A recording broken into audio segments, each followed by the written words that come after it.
नमस्कार।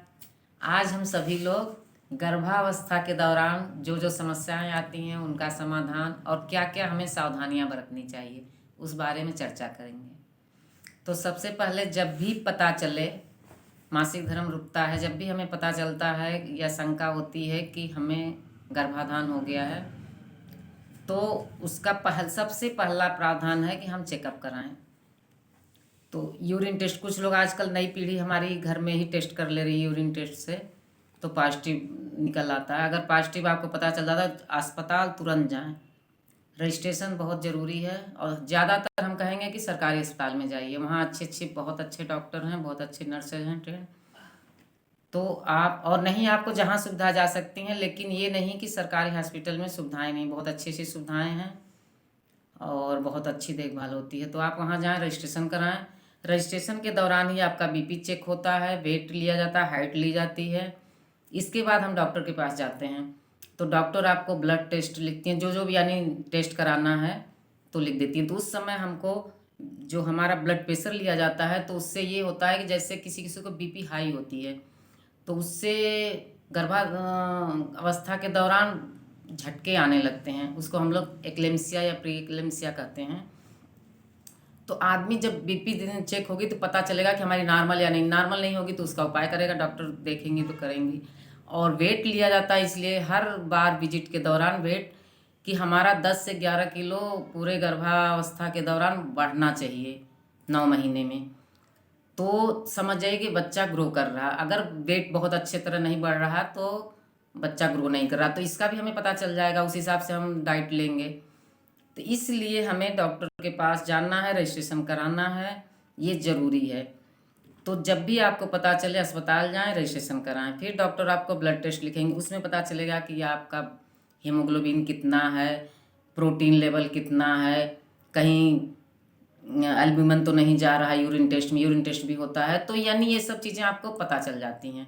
आप फिर उसी हिसाब से डाइट लेना शुरू, डॉक्टर आपको डाइट का एडवाइस करती हैं। तो आप ज़्यादा, जैसे आजकल के डॉक्टर हैं पाश्चात्य मेडिकल पढ़े हैं, तो वो दवा आपको लिखेंगे कैल्शियम, आयरन, जिसमें फॉलिक एसिड वो ज़रूरी होता है महिलाओं को, फॉलिक एसिड। क्योंकि अगर फॉलिक एसिड नहीं आपके गर्भावस्था के दौरान मिली तो बच्चा अपंग होता है, जैसे सर नहीं है या पीठ में मेरुदंड में जो है फोड़े जैसा निकलता है, तो उसको लोग कहते हैं पीठ में फोड़ा निकल गया। तो ये सब यानी फोलिक एसिड की कमी से होता है। मंद बुद्धि का बच्चा होता है, कपोल होता है, तो इसलिए हम मंगोल जैसे बच्चे होते हैं। तो इसलिए ये सब चीज़ें हमको करानी ज़रूरी है। और फिर हमको उसके बाद समस्याएं शुरू हो जाती हैं, मिचली आना, उल्टी आना। तो हम डाइट पर भी बहुत ध्यान देंगे, हरी साग सब्जी लेंगे, पौष्टिक आहार लेंगे। और जब मिचली आए और उल्टी हो तो उस समय ये हमको बादी चीज़ें नहीं खानी चाहिए जिससे कि गैस बनती है। तो हम जीरा, अजवाइन, इसका पानी रात में भिगो के सुबह पी सकते हैं। धनिया, खड़ी धनिया को साबुत रात में भिगो दीजिए 1 चम्मच और सुबह उसका पानी पी लीजिए। जैसे हमको डॉक्टर बहुत सारी बता देती हैं कि अल्ट्रासाउंड कराइए, तो 3 महीने, हम लोग पहले से 3 महीने का भी ले रहे हैं, तो 3 महीने तक के अंदर हमको अल्ट्रासाउंड की ज़रूरत नहीं, अगर कोई दिक्कत नहीं है तो। दिक्कत हुई तब तो, क्योंकि बच्चा 1-2 महीने में बच्चे का कुछ आता भी नहीं है, तो हमको 3 महीने के बाद ही अल्ट्रासाउंड की ज़रूरत होती है। तो यानी ब्लड टेस्ट करा लिया, वेट ले लिया, बीपी ये हमको करा लिया, रजिस्ट्रेशन करा लिया। फिर हम अपने घर में पहले शुरू में 3 महीने हमको वजन भी नहीं ज़्यादा उठाना रहता, बच्चा गिरने का चांस रहता है। और भारी चीज़ जैसे हैंड पाइप बहुत वो है तो नहीं चलाएंगे, और सब काम करते रहेंगे, टहलते रहेंगे, झाड़ू पोछा, खाना बनाना, सब किसी काम में कोई रुकावट नहीं है अगर कोई दिक्कत नहीं आई तो। और खूब टहलना, खुश रहें। और हम शुरू से ही धार्मिक पुस्तकें अपना पढ़ना शुरू कर देंगे, जैसे रामायण, गीता, अच्छी अच्छी कहानियाँ, यानी हेल्दी बुक्स लेंगे। ये नहीं कि जैसे पिक्चर में, टीवी में जो और धारावाहिक आ रहे हैं, इन सबों को छोड़ के हेल्दी बुक्स लेंगे। हेल्दी, अगर आपको टीवी में भी देखना है तो हेल्दी सीरियल देखिए जिसमें कि मनोरंजन हो, और खुश रहेंगे घर में।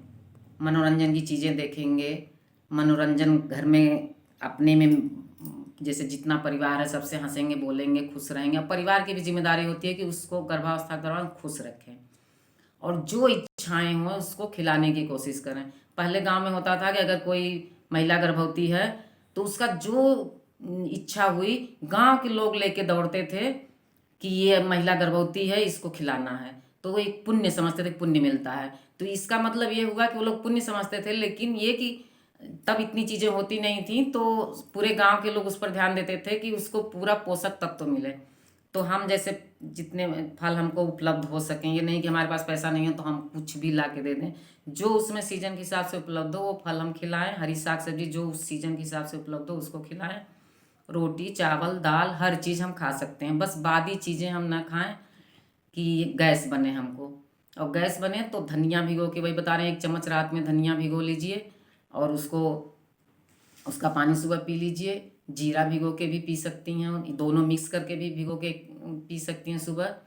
और जैसे गैस बने तो कुछ भी खट्टी मीठी चीज़ें आप चूस सकती हैं कि गैस ना बने। और गैस नहीं बनेगी तो उल्टी नहीं होगी, उल्टी वही गैस से ही उल्टी होती है।